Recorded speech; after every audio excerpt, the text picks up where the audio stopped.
చేతులు పైకి కిందకి సైడ్కి ఇట్లా ఇట్లా వేస్తాం కదా. అవన్నీ ఎన్ని రకాలు అంటే 12 రకాలు. ఆ 12 వెరైటీస్ ఇప్పుడు చెప్పుకుందాం. ఫస్ట్ది ప్రసారం. వేళ్ళని చాచి పట్టుకోవడం, ఇలా పైకి కానీ ఇలా చాచి పట్టుకొని ఇలా మూవ్ చేయడాన్ని ప్రసారం అంటారు. జలపాతం చూపించడానికి, తర్వాత ఉండడానికి ఇలా ఎత్తుగా ఉండడానికి సమంగా సరి చేయడానికి కానీ వేళ్ళని స్పీడ్గా చాచడం, దాన్ని ప్రసారణం అంటారు. తర్వాత కొంచెం వేళ్ళని వంచడము ముడవడము, వంచడము ముడవడము, ఇది చేయడానికి ఇట్లా ఒకసారి స్ప్రే చేయడం, దానికి చూపిస్తాము కుంచితం. తర్వాతది థర్డ్ది రేచితం, ఎక్కువగా కదిలించడం. మృదంగం వాయించాలి చూపించాలి అనుకోండి, ఇలా ఫ్లూట్ వాయించాలి అంటే ఈ వేళ్ళన్నీ కూడా కదలాల్సి. అలాగే వీణ వాయించాలంటే ఈ వేళ్ళు ఫాస్ట్గా మూవ్ అవ్వాలి. అలా వాటిని వాయిద్యాలను వాయించేటప్పుడు చూపించేది రేచితం, స్పీడ్గా కదిలించడం వేళ్ళని. వీణ వాయించేటప్పుడు ఈ 2 వేళ్ళు ఫాస్ట్గా మూవ్ అవుతాయి, ఇవేమో ఇట్లా. ఫ్లూట్ వాయించేటప్పుడు ఇలా పట్టుకొని ఇలా ఇలా హోల్స్లో చేతులు పెడితే కానీ, వేళ్ళు పెట్టేస్తే కానీ ధ్వని మనకి బయటికి రాదు. సో ఫ్లూట్ చూపించడానికి, మృదంగం వాయించేటప్పుడు వేళ్ళతోటి ఇలా ఇలా చేస్తాం. వాయిద్యాలు అంటే వాయిద్యాలు వాయించేటప్పుడు ఈ వేళ్ళని ఎక్కువగా కదిలిస్తాం, దాన్ని రేచితం అంటారు. తర్వాత కుంచితం, వేళ్ళని కదిలించడము, చాచడము, వంచడం. కదిలించడం అంటే వేళ్ళని కదిలిస్తూ పైకి వేసినప్పుడు ఆ శబ్దం వచ్చినప్పుడు పిడుగులు పడతాయి కదా, పిడుగులు పడినప్పుడు ఎక్కువగా భయపడినప్పుడు వేళ్ళని ఇలా వంచేసి ఇలా అంటాం, ఇలా అంటాం. ఉరుములు అలాంటి ధరలు వచ్చినప్పుడు చేతులు వణికేస్తాం, వణికిస్తుంది. బాడీ వణికినప్పుడు కూడా చేతులు వణుకుతాయి, దానిని కుంఠితం అంటారు. వేళ్ళని కదిలించడము, చాచడము, వద్దు అని చెప్పడానికి ఇలా వంచడము అది చేస్తాం. తర్వాత ఈ సముద్రపు తరంగాలు ఉంటాయి కదా, అలలు, ఆ అలల్ని చూపించడానికి కూడా ఇలా చూపిస్తాం. అవి ఇలా పడగలు పడగలుగా వస్తాయి కదా, అది చూపించడానికి కూడా చూపిస్తాం. ఇది కుంచితం, కదిలించడము, చాచడము, వంచడము. తర్వాతది వేళ్ళని కిందకి చాచడం, దాన్ని అపవేశిస్తాం. అపవేశం అంటే కిందకి ఉంచడం అనమాట. నరసింహస్వామి ఈ హిరణ్యకశిపుని చంపడానికి పంజా ఇలా వేళ్ళని కిందకి వేస్తాడు, వేళ్ళకే కదా గోల్డ్ ఉండేది, ఇలా వేసి ఇలా చూచుతాడు కదా, అలా వేళ్ళని కిందకి చాచుతాడు. కిందకి చాస్తే కదా వాడి కడుపు చించడానికి వచ్చేది. అది నరసింహస్వామి గుర్తుపెట్టాలి. ఇది అపవేష్టితం. మళ్ళా మొదటి నుంచి చూద్దాం. ఫస్ట్ ప్రసారణం, నీటి చూపించడానికి. రెండవది కుంచితం, ముట్టడం వదలడం, ముట్టడం వదలడం వేళ్ళని. తర్వాత రేచితం, ఎక్కువగా కదిలించడం, ఫ్లూటు వీణ వాయిద్యం అవి వాయించేది రేచితం.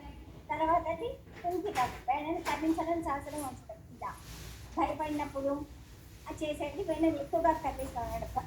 విపరీతమైన భయం వేసినప్పుడు ఇలా ఇలా వంపేస్తాం, ఆ వేళ్ళని ఎక్కువగా కదిలిస్తాము. తర్వాత చాచుతాము, ఉంచుతాము. ఆ తర్వాతది అపవేశితం. అపవేశితం వేళ్ళని కిందకి చాచి వాడి కడుపు చించాడు నచములు, అది ఎగ్జాంపుల్ తీసుకోండి. వేళ్ళ కిందకి ఉంచి చాచడం, దానిని అపవేశితం అంటారు. కుంఠితం, వేళ్ళని చాచడం, కత్తిరించడం, ఉంచడం. మళ్ళీ వెనక్కి వెళ్తున్నాం. వేళ్ళని ఎక్కువగా కత్తిరించడం ఫ్లూట్, అది రేచితం. తర్వాతది కుంఠితం, మురికి వదలడం, కుంఠితం. ప్రసారణం ఇది. తర్వాతది ఆరోది ప్రేరితం, వెనక భాగంలో వేళ్ళు వంచడం. ఇలా జింక చేస్తాము, జింకని అభినయం చేస్తాం రామాయణ శబ్దంలో. ఈ వెనకాల తోకని ఇలా ఇలా కదిలిస్తాం కదా, తోకలాగా ఇలా చూపిస్తాం పక్కన, అది కదిలిస్తాం. మనకి బ్యాక్ సైడ్ చూపిస్తాం తోకని కదా. వెనక భాగంలో వేళ్ళు వంచడం, వంచడం అంటే ఇలా వెనక్కి వంచి కదిలించుతాం లేదా చాస్తాం. దాన్ని వెనక వైపు ఉంచి చాచడాన్ని ప్రేరితం అంటారు. ఓకే.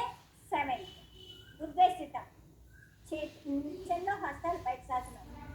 జయ జయ జయ జయ, ఓ ఇంకా వస్తున్నారా, పైకి జయ జయ జయ జయ అని పైకి ఒకేసారి పైకేసి స్థలం స్థలం అని ఇలా చేతులు పైకెత్తుతాను చూడండి, అది ఉద్వేషితం. చేతులు బాగా పైకి లేపడానికి ఉద్వేషితం అంటారు. ఆ తర్వాత వ్యావృత్తం, చేతిని పక్క నుంచి నన్ను కావరా అని అడుగుతాను కదా, ఆ ప్రహ్లాద పట్టాల సైడ్ శబ్దంలోనూ వస్తుంది. కావు కాము కరుణించి కావము అని పాటలో వస్తుంది. అలా పక్క నుంచి చేతులు దగ్గరికి తీసుకుంటే వ్యావృత్తం, వ్యావృత్తం. తర్వాతది పరివృత్తం, పక్క నుంచి హస్తాన్ని ఒకటి పక్క నుంచి హస్తాన్ని చేర్చడం. చేరి సౌడి అన్నప్పుడు రా, దగ్గరికి రా అని చెప్పడం, చేరి దగ్గరికి తీసుకోవడం మంచిది. దాన్ని పరివృత్తం అంటారు. వ్యావృత్తంలో చేతులు పైకి పక్కగా ఎత్తడం, పైకి ఎత్తడం, ఇది వ్యావృత్తం. ఇది పరివృత్తం, దగ్గర తీసుకోవడం.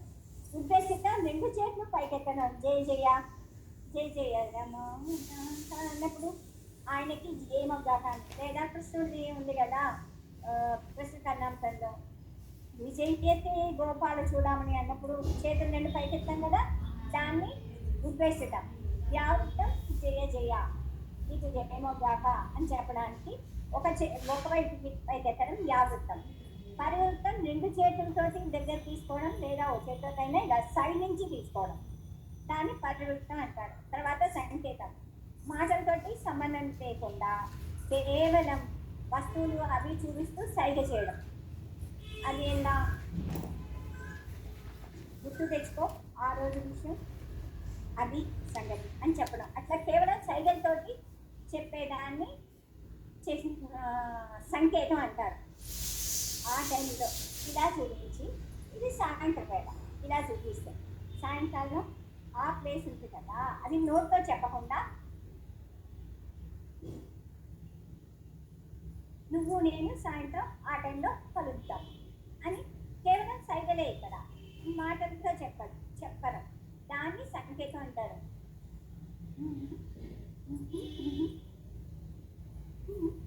నువ్వు నేను సాయంకాలం వేళ ఆ టైంలో అక్కడ మనం కలుసుకుంటామే, అక్కడ నువ్వు నేను కలుద్దాము అని చెప్పడం.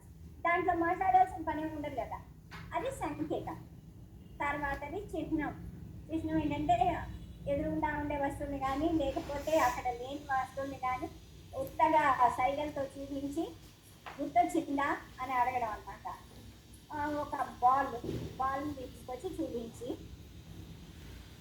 నా విసిరి కొట్టాడు చూడు బాల్, గుర్తొచ్చిందా అని అడగడం. ఆ వస్తువుని చూపించి, ఈ బాల్ నువ్వు నా మీద విసిరేసావు అని చెప్పడం, దానిని చిహ్నం అంటారు. ఆ వస్తువుని చూపించి చెప్పడాన్ని చిహ్నం అంటారు. ఇందాక చెప్పిందేమో కేవలం మాటలతో సంబంధం లేకుండా ఆ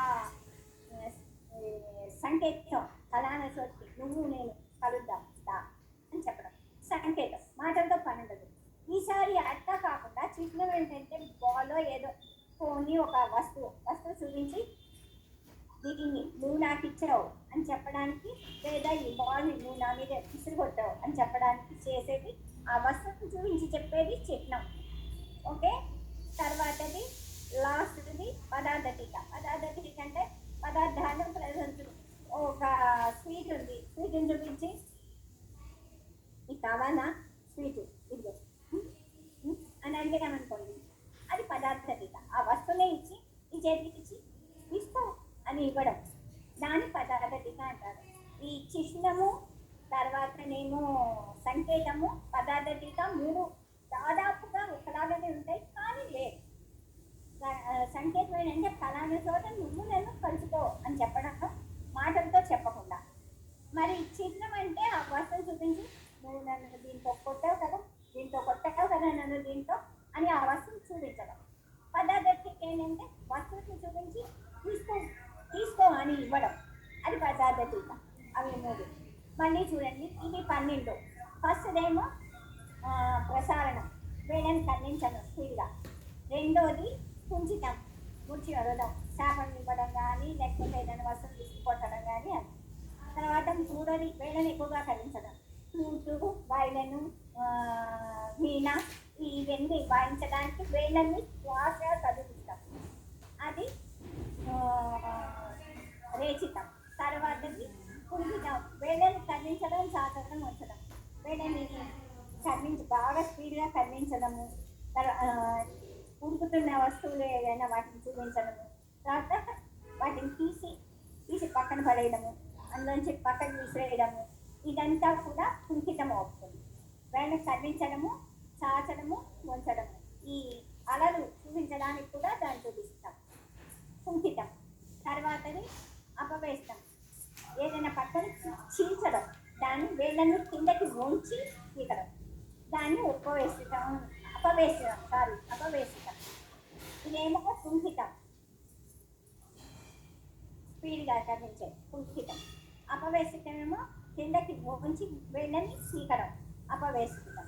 నరసింహస్వామి చీల్చడానికి చూపిస్తాం.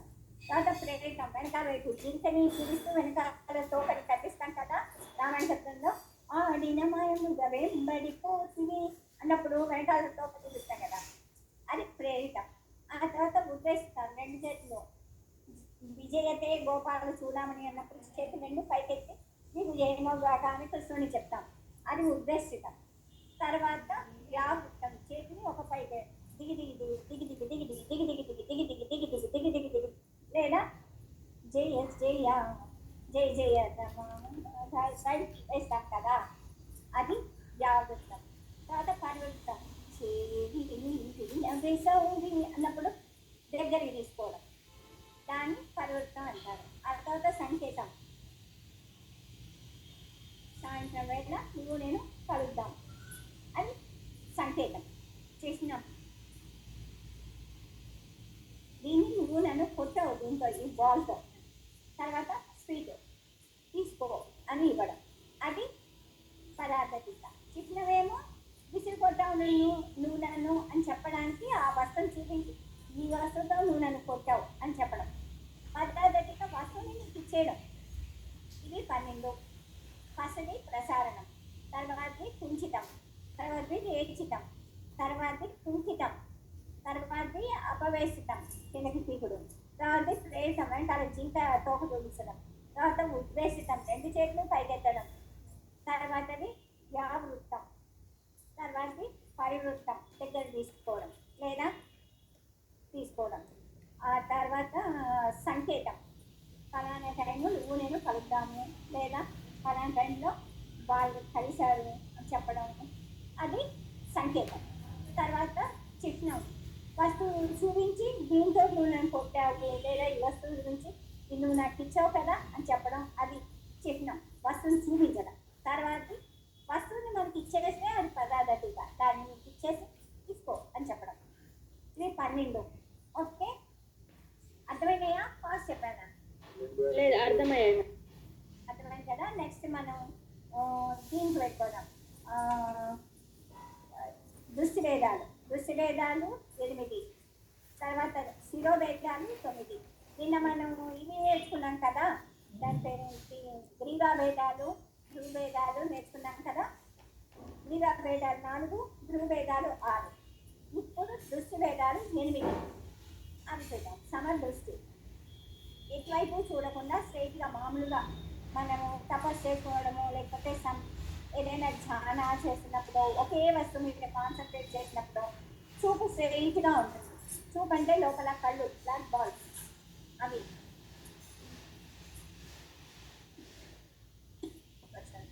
సమదృష్టి, ఎదురుగుండా ఏ భావము లేకుండా ఎదురుగుండా ఉండేదాన్ని న్యాచురల్గా చూడడం సమదృష్టి. తర్వాతది ఆలోకితము, ఎదురుగుండా ఉన్న వస్తువుని నెమ్మదిగా చివరికి జరపడం. చివరికి చూడటం అన్నమాట. ఇలా ఉన్న చోటు నుంచి కడగంటి చూపు అంటారు చూడండి. కడగంటి చూపు అంటే కంటి చివరికి చూసేది, ఇలా చూసేది ఆలోకితం. ఆలోకితం ఏంటంటే కుమ్మసార తిరగడము, ఏదైనా చుట్టూ ఉన్న అన్ని వస్తువుల్ని చూడడము, ఆ పక్కన ఉండే వస్తువుని చూడటము, దానికోసం ఉపయోగిస్తారు ఆలోకితం. తర్వాతది ప్రలోకితం, అటు ఇటు కూడా కదులుతూ ఉంటుంది. అది చుట్టుపక్కల ఉండే వస్తువులు, రెండు పక్కల ఉండే వస్తువు తల కదపకుండా ఓన్లీ చూపు అనమాట. ఇటు ఫ్రెండ్స్ ఉంటారు, ఇది ఒక మాట చెప్తుంది అదొక మాట చెప్తుంది, ఇద్దరి వైపుకి చూడకుండా దీని వైపు చూస్తే దాని కోపం వస్తుంది, దాని వైపు చూస్తే దీని కోపం వస్తుంది. అందుకని ఇలా చూడడం. మళ్ళా సమం, ఆలోకితం, ప్రలోకితం రెండు వైపులా. తర్వాతది నిమిత్తం, సాచి. సాచి ఏమో ఒకే షూటింగ్ ఇస్తున్నాడు, షూటింగ్ చేస్తూ ఉన్నారు అనుకోండి, సపోజ్ ఎగ్జాంపుల్. ఇక్కడ నుంచి ఇక్కడ ఉన్న అజోడ్లో ఏదో షూటింగ్ లా ఉంది, చూడు సినిమా వాళ్ళంతా వచ్చారంటే ఇక్కడ నుంచి డైరెక్ట్గా వాళ్ళని చూస్తే అవమానం. చూడు ఇది కూడా ఎగబడుతుంది సినిమా వాళ్ళని చూడడానికి అని అంటారని మంచి చూసి చూడకుండా ఇలా చివరికి చూసింది అనుకోండి, అది సాక్షి. చిన్న చోటు నుంచి నెమ్మదిగా ఆ చివరి వరకు చూడటం, ఇలా ఇలా ఉండింది. ఆ చివరికి నిక్కించికి చూడడం అన్నమాట. అంటే నిక్కించంటే బాగా గుచ్చి గుచ్చి చూడడం, అది సాక్షి. సమం, ఆలోకితం, ప్రలోకితం, సాక్షి. తర్వాతది నిమిలితం. నిమిలితం ఏంటంటే ముక్కు చివరికి చూస్తాం. ఎవరు ముక్కు వాళ్ళు, పక్క వాళ్ళది కాదు, ఎవరు ముక్కు వాళ్ళు చూసుకుంటే మీకు ఆఫ్ క్లోజ్డ్ ఐ వస్తుంది. సమం మూసిన కళ్ళు, అరమోపు కళ్ళు అంటారు. ధ్యానం చేసేటప్పుడు లేదా ఏమైనా జపం చేసుకునేటప్పుడు, పూజ చేసేటప్పుడు ధ్యానం దాని మీద కుదర్చడానికి ఒక చోట చూసుకుంటారు. అది మన ముక్కు అయితే సగం కళ్ళు మూసుకుంటే ఇక చుట్టుపక్కల ఉండేవేమీ మనకు కనబడవు, అప్పుడు ధ్యానానికి ఈజీ అవుతుంది. సో దాన్ని వినీలితం. వినీలితం అంటే సగం మూసిన కళ్ళు, దాన్ని చూపిస్తాం. ఐదైనా ఇప్పుడు ఫస్ట్ సమం, తర్వాత ఆలోకితం, ప్రలోకితం, సాచి, తర్వాత వినీలితం. వినీలితం తర్వాత ఆరోది ఉలోకితం, బాగా పైకి చూడటం కదా. ఉన్నట్టుండి దేవుడు ప్రత్యక్షమయ్యాడు అనుకోండి, సపోజ్ దేవుడు ఎవడో ప్రత్యక్షమైతే మనం వాడి కాళ్ళ దగ్గర నుంచి నా నెమ్మదిగా పై వరకు చూస్తాం. వాడు మొహం చూడకపోతే మనం వాడు ఎవడో చూస్తుంటాం. సో ఇలా పైకి చూస్తూ ఉంటాం. దేవుడు బాగా పెద్దగా ఉంటాడు కాబట్టి కళ్ళు పైకి లేదు. పైన హెలికాప్టరో ఎవడో ఏజెన్సీ గాడో పోతూ ఉంటే వాడిని ఆ హెలికాప్టర్లోని వాడు ఏవో విసురుతాడు, కాంప్లెక్స్ ఏవో పడేస్తాడు.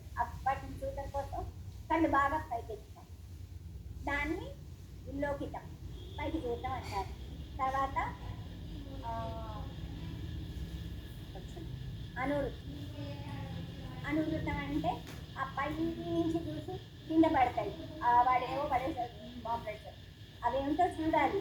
అది ఇంట్రెస్ట్ ఆపుకోలేదు, ఎవరి వాడు అన్నట్లుగా ఇలా కిందకి చూస్తామా, ఆ పై నుంచి గబక్కని కిందకి చూస్తాం, ఆ చూసేదాన్ని అనువృత్తం.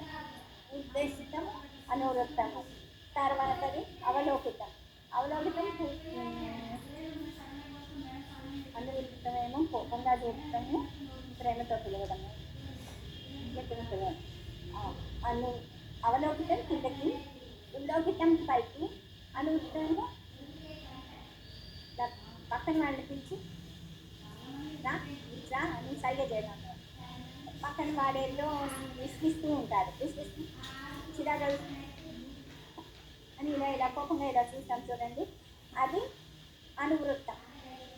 ఓకే, ఇవి 8. మళ్ళా చూడండి, సమం, ఎదుగుండా చూడటం. తర్వాతదేమో ఆలోకితం. ఆలోకితం అంటే ఉన్న చోటు నుంచి చిప్పరికంట అరగంట చూపన్నాను ఇలా చూద్దాం. తర్వాత సాక్షి నుంచి చిప్పరి వరకు చూద్దాం. సమము, ఆలోకితము, ప్రలోకితము, అటు ఇటు చూద్దాం. సమం, ఆలోకితం, ప్రలోకితం, రెండుట్ల సాక్షి, అది చిప్పరికంట చూడడం. తర్వాతది నిమీలితం, కళ్ళు సగం మూసుకోవడం, ఇలా ముక్కు చివర చూసుకోవడం. తర్వాత ఉల్లోకితం, బాగా పైకి చూడడం. తర్వాతది అవలోకితం, కిందకి చూడడం. తర్వాతది అనువృత్తం, అది కోపంగా చూసి ఈ నోటితో మాట్లాడకుండా కోపంగా చూసి అది కోపంగా అటు ఇటు చూడటం, ఇష్టం లేని చూపు, కళ్ళు చిప్పించి అనడం. అది తర్వాతది ఆలోకితం, ఉల్లోకితం, అవలోకితం, ఇది అనువృత్తం. మళ్ళీ వెనక నుంచి ముందు నుంచి వెనక్కి వస్తా. 8. సమం, తర్వాత ఆలోకితం, ప్రలోకితం, అటు ఇటు సాక్షి ఒకే వైపు చిప్పరికండా చూడడం. నిమిలితం ఆఫ్ క్లోజ్డ్ ఐ. తర్వాత ఏమో ఉల్లోకితం, పైకి చూడడం. అవలోకితం, కిందకి చూడడం. లాస్ట్ అనువృత్తం, కోపంగా చూసి కళ్ళతోటే ఓ రావద్దు అని కళ్ళు ఉరమడం, అనువృత్తం. ఈ 8 దృష్టి భేదాలు.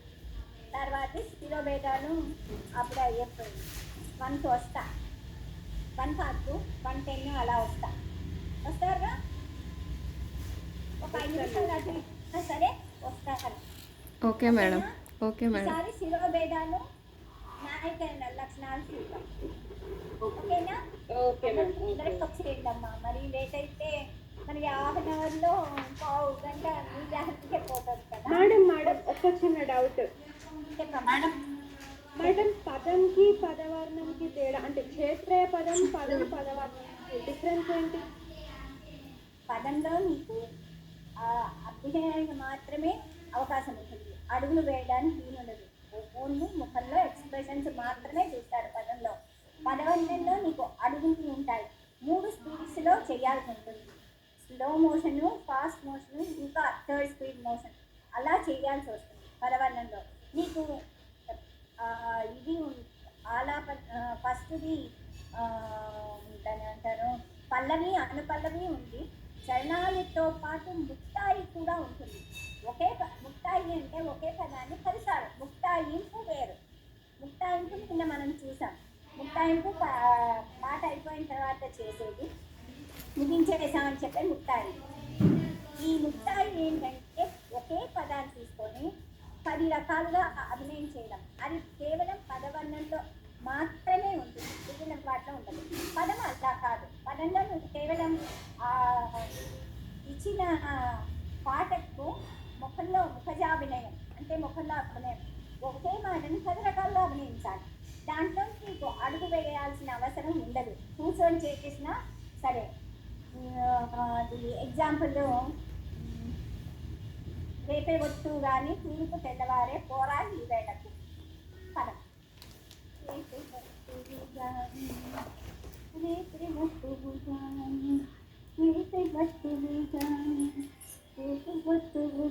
ఇన్ని రకాలుగా చూపించవచ్చు.